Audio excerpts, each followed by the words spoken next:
Have you ever wondered about the Vatican's most clandestine chapters that history often overlooks? The Vatican, a beacon of faith, power, and unparalleled influence, holds a history spanning 2 millennia, with stories as vast as the heavens above. But beneath the radiant halo of this holy city-state, there lies a shadowy underbelly, a myriad of untold tales that are as intriguing as they are unsettling. From the hallowed halls of St. Peter's Basilica to the secluded corners of the Vatican archives, secrets abound, echoing through the centuries. These tales reveal a different side of the Vatican, one that challenges our understanding of its role in history and its impact on the world. Stories of exorcisms, hidden tribunals, scandalous leaks, and even the posthumous trial of a pope paint a complex portrait of this religious powerhouse.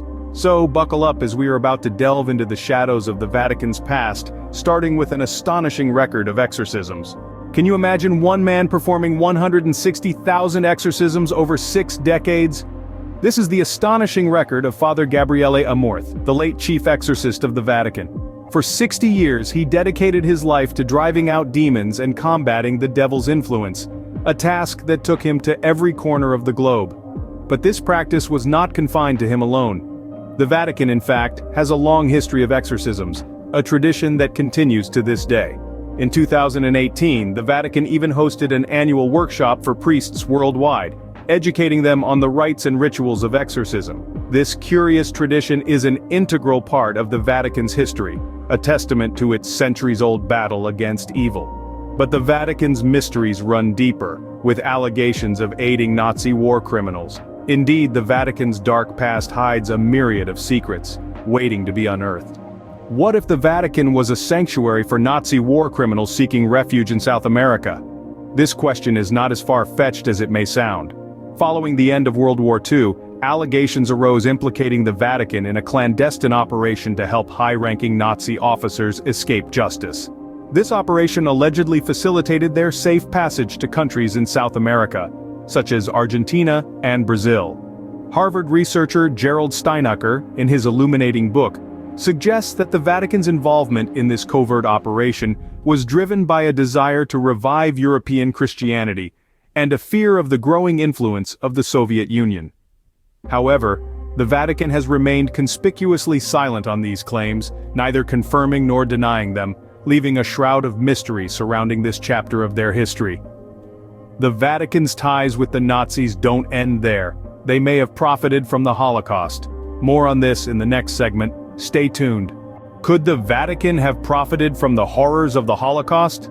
A question that might seem unthinkable, but one that has been raised by various investigative journalists. The Vatican's financial ties to the Nazi regime have been under scrutiny, with allegations of the Church profiting from Nazi-looted art and property. Journalist Gerald Posner puts a spotlight on an intriguing figure, Bernardino Nogara, the Vatican's financial advisor during the Second World War. Posner suggests that Nogara may have been a Nazi spy, masterminding an elaborate scheme to invest in Italian insurance companies using assets from life insurance plans of Jewish families who were victims of the Holocaust. These allegations, if proven true, would add another layer of complexity to the Vatican's already controversial history. While these claims haven't been confirmed, they do raise serious questions about the Vatican's role during one of history's darkest periods. Yet the Vatican's secrets are not limited to the past. The Vatileaks Scandal shook the papacy in 2012. What happens when the Pope's own butler exposes the Vatican's darkest secrets? In 2012, an unprecedented event rocked the Vatican. The release of the book His Holiness by Gianluigi Nuzzi revealed an assortment of secret papers belonging to Pope Benedict XVI. The source of this leak? None other than the Pope's own butler, who had been privy to the innermost workings of the Vatican. The leaked documents unveiled a scandal of monumental proportions, involving the blackmail of gay bishops who had broken their vows of celibacy. This revelation sent shockwaves through the Catholic community, casting a shadow of suspicion and doubt over the sanctity of the Vatican. The repercussions of this scandal were severe and far-reaching, leading to Pope Benedict XVI's historic resignation in the following year. It was a moment that marked a turning point in the history of the Vatican, exposing a hidden facet of the papacy. Even in justice, the Vatican harbors secrets, as seen in the Apostolic Penitentiary. Did you know that the Vatican has a secret tribunal for grave crimes? Yes, it's called the Apostolic Penitentiary.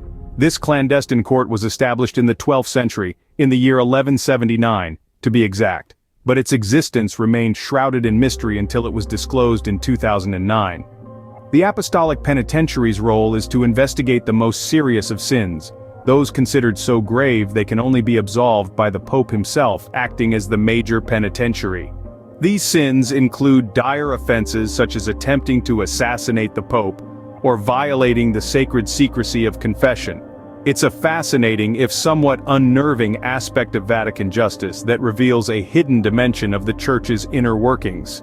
The Apostolic Penitentiary's secretive nature and the severe crimes it addresses add another layer to the Vatican's complex and intriguing history.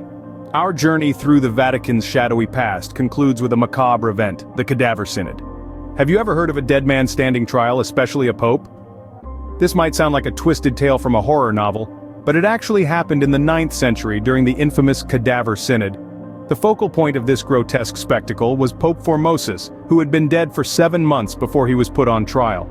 Pope Stephen VI, his successor, accused Formosus of usurping the papacy, igniting the bizarre proceedings.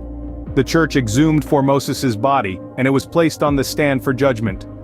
Dressed in papal garments, the corpse was subjected to a mock trial, a grim spectacle that unfolded before aghast onlookers. In the end, Formosus was found guilty.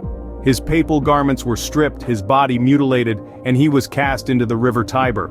This macabre event echoed the ancient Roman practice of disposing of notorious criminals. These stories offer a glimpse into the Vatican's complex and often dark past, reminding us that history is not always as it seems.